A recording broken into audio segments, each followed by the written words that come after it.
One man cannot destroy our progress. One man can't stop our clean energy revolution. And one man can't go back in time. Only I can do that. President Trump says he's pulling out of the Paris Climate Agreement. My message to you, Mr. President, is that as a public servant, and especially as a president, your first and most important responsibility is to protect the people. 200,000 people die every year in the US from air pollution.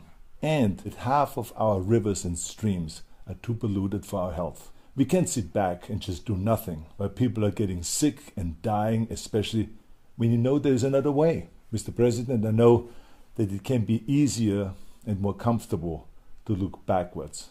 And to many people, the past we know is less scary than the future that we don't know.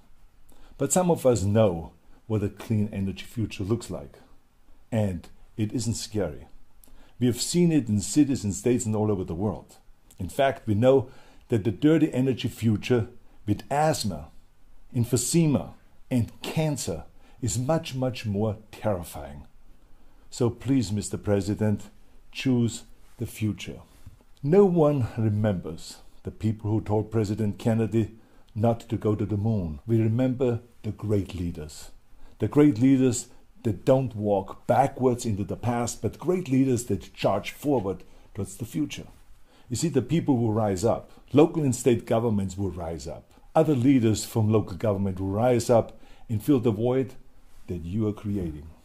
Like all the great movements in human history, our clean future starts with a grassroots movement in our communities, our cities, and our states. 70% of our dirty emissions can be controlled at the state and local level. We can't leave it to Washington, D.C. to lead. No, we need to do it ourselves. As a matter of fact, when I was governor of California and Washington failed to lead, we passed the strictest environmental rules in our country. And our economy is now booming.